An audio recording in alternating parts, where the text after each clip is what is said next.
만일 족장이 그의 하나님 여호와의 계명 중 하나라도 부지 중에 범하여 허물이 있었는데 그가 범한 죄를 누가 그에게 깨우쳐 주면 그는 흠없는 순염소를 예물로 가져다가 그 수염소의 머리에 안수하고 여호와 번제물을 잡는 곳에서 잡을지니 이는 속죄제라. 제사장은 그 속죄 제물의 피를 손가락에 찍어 번제단 뿔들에 바르고 그 피는 번제단 밑에 쏟고 그 모든 기름은 화목제 제물의 기름같이 제단 위에서 불사를 지니 이같이 제사장이 그 범한 죄에 대하여 그를 위하여 속죄한즉 그가 사함을 얻으리라.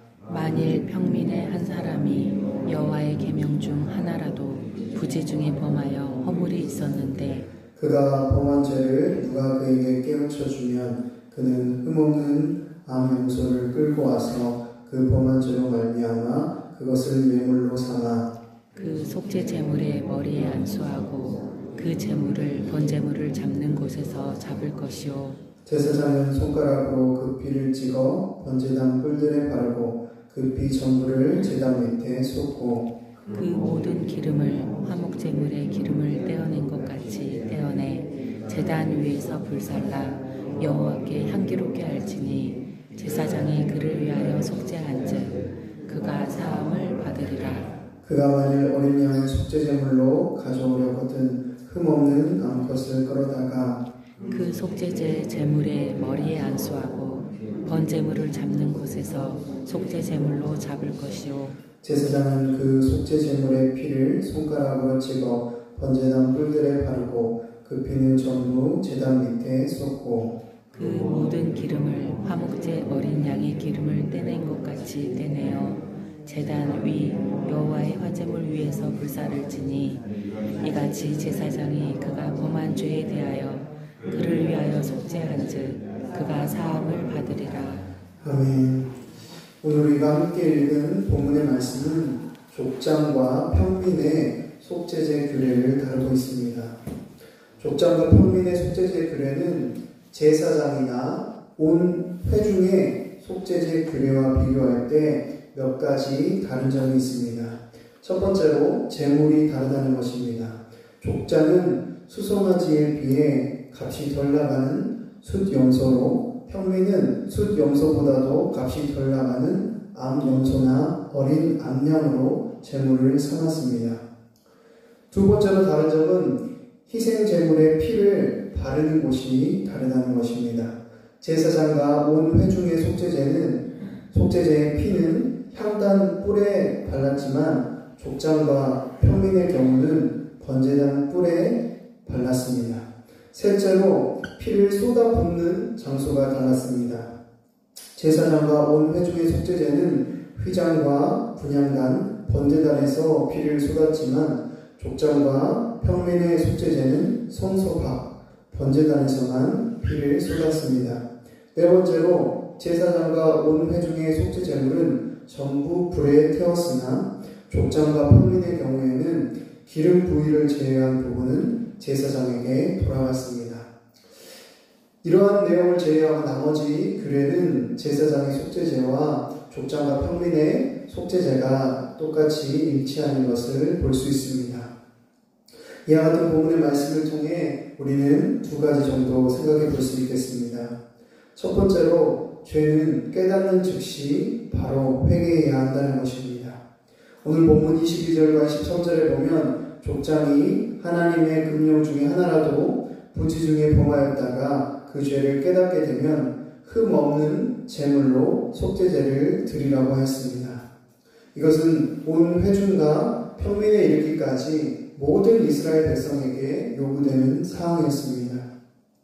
다시 말하자면 죄는 깨닫는 즉시 회개해야 한다는 것을 의미하는 것입니다. 사람이 자신이 범한 죄에 대해서 알지 못하여 회개하지 못하는 것은 어쩔 수 없다고 할 수 있겠지만 대부분의 사람들에게 문제가 되는 것은 자신이 범한 죄를 깨닫게 되었을 때입니다. 어떤 사람은 자신이 지은 죄를 깨닫는 순간 즉시 자신의 죄를 고백하고 회개하는 반면에 어떤 사람은 자신의 죄에 대해서 인정하지 않고 변명만 늘어놓거나 남들에게 들키지 않도록 숨기려고 합니다.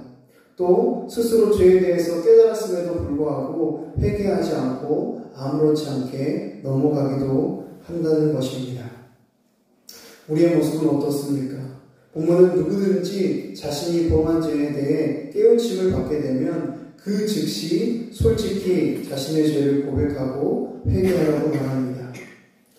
레위기에서 죄의 문제를 이렇게 계속해서 특별하게 다루는 데에는 이유가 있습니다. 죄의 문제는 단순히 죄의 문제가 아니라 하나님과의 관계의 문제이기 때문입니다. 하나님께서 레위기의 율법들, 또 제사의 규례들을 통해서 이스라엘 백성에게 요구하시는 것은 다른 것이 아닙니다. 하나님과의 사랑의 관계를 회복하기 원하셔서 이러한 규례들과 제사의 법들을 주신 것입니다. 오늘날 우리도 마찬가지입니다. 우리는 이미 예수 그리스도의 보혈의 피로 말미암아 죄사함을 받았습니다. 더 이상 죄를 지을 때마다 제사를 드릴 필요가 없습니다. 그리스도의 십자가로 인해 온 인류의 죄가 단번에 사함을 받았기 때문입니다. 하나님 편에서 하나님 자녀된 우리는 이미 하나님께 의롭다함을 받게 되었습니다. 그런데 문제는 무엇입니까? 죄를 지을 때 하나님께서는 이미 우리를 의롭다 하셨지만 우리가 죄를 지을 때마다 주님을 떠난다는 것입니다. 죄를 지음으로 우리가 하나님의 손을 밀쳐낸다는 것입니다. 그러므로 오늘날 우리에게 있어서 회개의 기도와 삶을 요구하시는 하나님의 마음은 구약시대의 제사의 법을 주신 하나님의 마음과 같습니다. 결국 하나님과의 관계를 다시 회복해야 한다는 것입니다. 회개함으로 하나님께 돌아가야 한다는 것입니다. 혹시 우리의 삶에 반복되어서 짓는 죄, 또 사람들에게 보이지 않는 은밀하게 짓는 죄, 또 사람들이 모르는 그러한 죄를 짓고도 회개하지 않고 그냥 넘어가고 있지는 않습니까? 죄를 하나님께 인정하고 자백하는 것과 그렇지 않은 것은 겉으로 볼 때 별 차이가 없는 것 같아도 사실 어마어마한 차이를 가져다 줍니다. 왜냐하면 예수 그리스도를 주인으로 모신 사람은 아무리 작은 죄라 할지라도 절대로 그 죄를 인식하거나 예수 그리스도를 주인으로 모시지 않는 사람은 아무리 작은 죄라 할지라도 그 죄를 인식하거나 인정하거나 자백할 수 없기 때문입니다. 죄에 대해서 인정하고 자백할 수 있는 것은 오직 예수 그리스도를 주인으로 모시고 성령님의 내주하심이 있는 자에게만 주어지는 특권입니다. 우리가 죄를 지을 때마다 회개함으로 하나님께 나아가면 우리는 우리가 얼마나 연약한 자인지 깨닫게 됩니다. 그래서 더 십자가를 의지하게 됩니다. 주님이 기뻐하시지 않는 일을 끊어내려고 더 힘쓰게 되고 하나님께서 또한 힘을 더해 주십니다. 그러나 우리가 죄에 대해서 모른 척하고 계속 넘어가게 되면 어떻게 됩니까? 그러한 죄가 쌓이고 쌓여서 영혼의 감각이 마비가 되어버립니다. 죄에 대해서 무뎌지고 하나님과의 관계가 멀어졌음에도 주님께로 돌아갈 생각을 하지 못하게 된다는 것입니다. 저와 여러분의 모습은 어떻습니까? 이 자리에 함께한 저와 여러분이 하나님 앞에 지은 죄에 대해서 즉시로 깨닫는 즉시로 하나님께 고백하고 인정하며 십자가의 은혜 앞으로 날마다 더 가까이 나아가게 되기를 간절히 바랍니다. 두 번째로 우리가 생각해 볼 수 있는 것은 영적인 지도자의 죄는 그 영향력이 더 크다는 것입니다. 오늘 본문 27절부터 35절에는 평민이 하나님의 금령을 어겼을 때 속죄제를 드리는 방법이 기록되어 있습니다. 이와 같은 평민의 속죄제 규례를 제사장과 족장의 속죄제 규례에 비교해 보면 두 가지 차이점을 발견할 수 있습니다. 첫째는 제사의 절차가 제사장의 속죄 제사의 절차에 비해서 더 단순하다는 것입니다. 두 번째는 속죄 제물이 제사장이나 족장의 속죄 제물보다 등급이 낮은 암 염소나 어린 암양이었다는 것입니다. 물론 족장의 속죄제물도 제사장의 속죄제물에 비하면 등급이 낮았습니다. 그렇지만 하나님께서는 왜 이러한 차이를 두셨을까요? 그것은 평민과 족장, 제사장이 범한 죄가 미치는 영향력과 결과가 다 각기 다르다는 것을 의미하는 것입니다.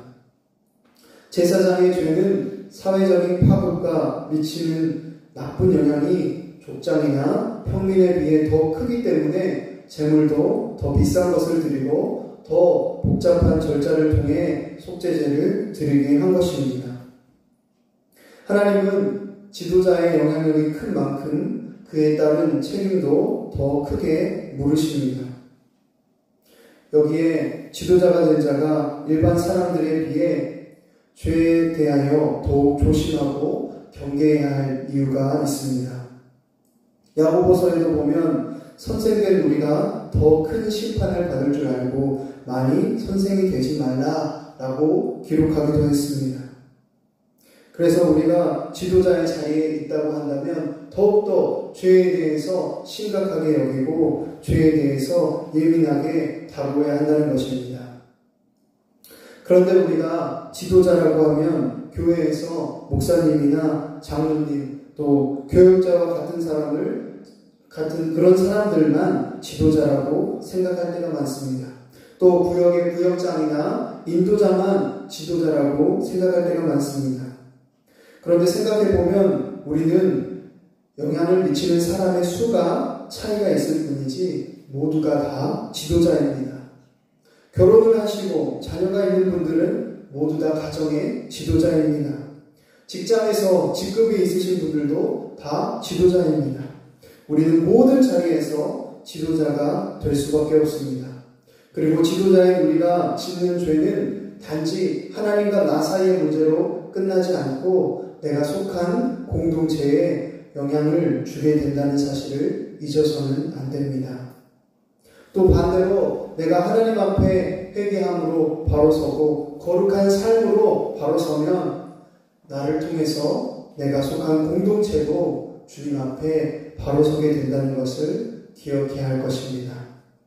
그러므로 이 자리에 함께한 저와 여러분이 각자의 자리에서 하나님께서 우리를 지도자로 부르셨음을 기억하고 죄를 지었을 때에 철저히 회개할 뿐만 아니라 거룩한 성화의 삶, 예수님을 닮아가는 삶에 열심을 다하여 각자가 속한 공동체를 하나님의 나라로 세워나가게 되기를 간절히 바랍니다. 기도하겠습니다. 하나님 아버지, 오늘 레위기 4장의 말씀을 통해 우리가 주님 앞에 이 죄의 문제에 대해서 어떻게 반응해야 하는지 다시 한번 깨닫게 해주심을 감사합니다.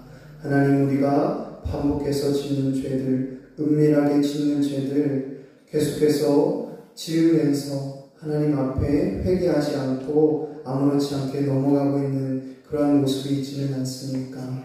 하나님 아버지, 죄로 인해서 하나님께서 마음 아파하신다는 것을 잊지 않게 하여 주시옵소서. 이미 예수 그리스도의 십자가로 주님께서 우리를 의롭다 하셨지만 우리가 죄를 지을 때마다 주님을 떠나고 주님의 마음을 아프게 한다는 것을 기억하게 하여 주시고, 하나님, 죄를 짓는 즉시로 주님 앞에 나아가 회개하며 십자가 앞에 나아가 엎드려 주님의 은혜를 붙잡는 은혜를 의지하는 주님의 사람들로 살아가게 하여 주시옵소서.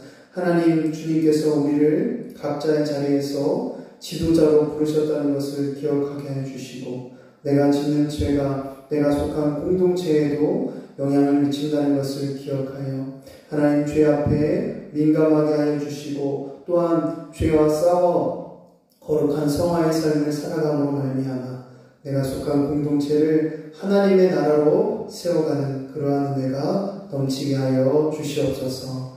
감사하며 예수님의 이름으로 기도합니다. 아멘.